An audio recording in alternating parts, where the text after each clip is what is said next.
What are the biggest challenges in commodity farming? What is a typical day in planting season? How many tractors are on the farm? The question was, what was the greatest tractor ever manufactured?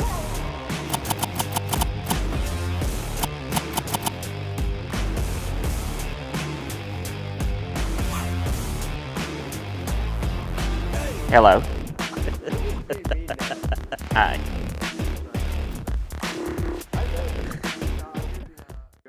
Hey, it's Neil with Denton Farms.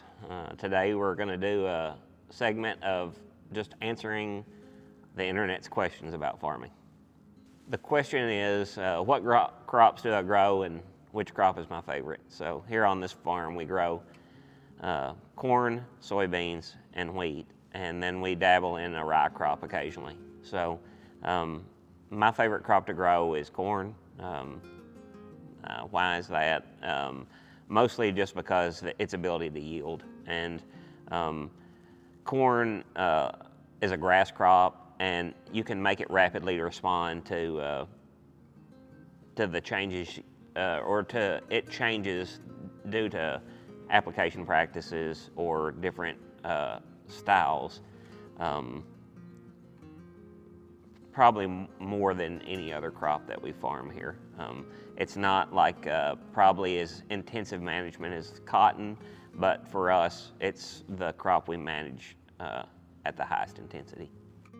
What are the biggest challenges in commodity farming? Well, there's lots of challenges in commodity farming. Weather is a big, huge factor. If you're getting too much rain or not enough rain, or the air is too hot, or maybe you planted and then you got a humongous rain right on top of the planting, which usually means replant. And anytime you break the word replant into a situation in a very tight margin game, a lot of times that means on that particular farm, of course, you never know. Any kind of scenario can happen, but a lot of times a replant means that you either broke even or lost money on that farm that season. So. Also, commodity farming, you're at the mercy of the market, and you can only make the most informed decision that you have at the current time. And so factors always change in the markets, and what you feel like is a great sale today could be a disastrous sale the next day. Or you could make the sale and you felt bad about it when you made it, and then the market falls out and it looks like a phenomenal sale. So uncertainty, I would think, is another major factor in why it's difficult to, or what the difficult part of commodity farming is. The history behind commodity farming is, of course, grains offer the easiest way to feed the most people. Proteins, like animal proteins, take a period of time, usually more than a year, to get an animal ready to be harvested, to be able to feed, people. And with grain farming, you're basically taking the product from the time you plant it till the time it's harvested and ready to, at the most 7 months. So a product can be, produced and put onto the market to be able to be processed into food relatively quickly and inexpensively. And when you're trying to feed a lot of people,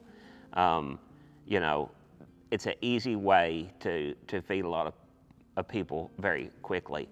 And, I think modern society evolved through the ability of early grain farmers to produce a product that was readily available to feed society fairly cheaply. How many tractors are on the farm? I think there's 7 or 8 tractors around here. Equipment is probably my least, the thing that I deal with the least.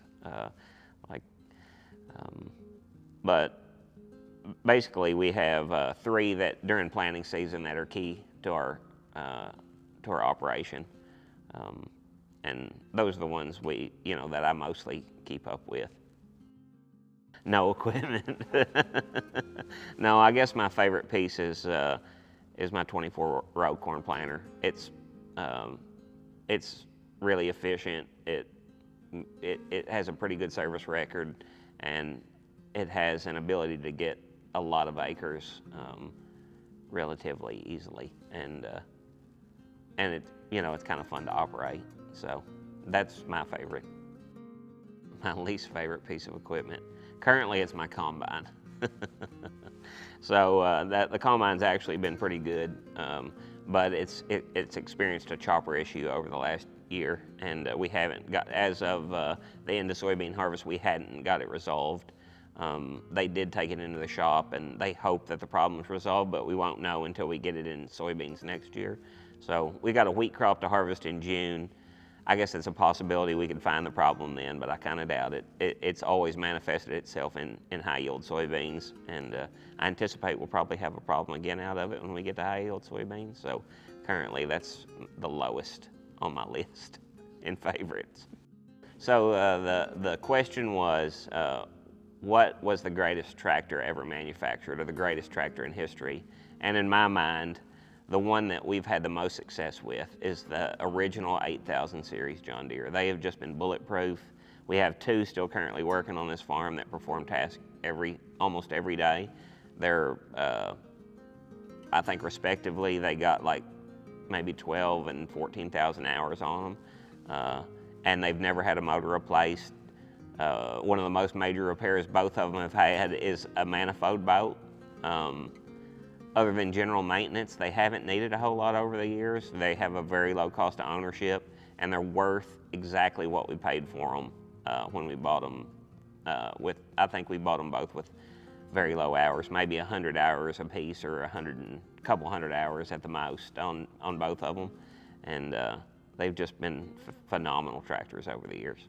The typical day during planting season here on this farm is we'll focus on logistics mostly, and so it's getting the planters to the field that morning, making sure that seed and fertilizer is ready and available, and the people that are in the process of that operation are always available to that planter. So if the planter's sitting, whatever it needs, if it's fuel, if it's seed, if it's fertilizer, if it's maintenance, we have somebody on it basically right when it stops, and that way we can get the planter back in the field and running again. And that's the focus of our planting season.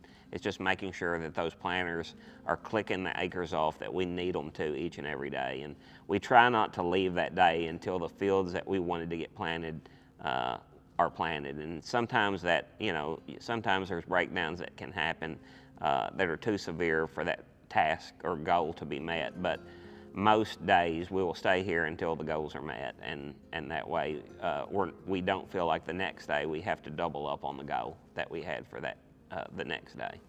Thanks for watching Q+AG. Visit us next time, and like, share, and subscribe.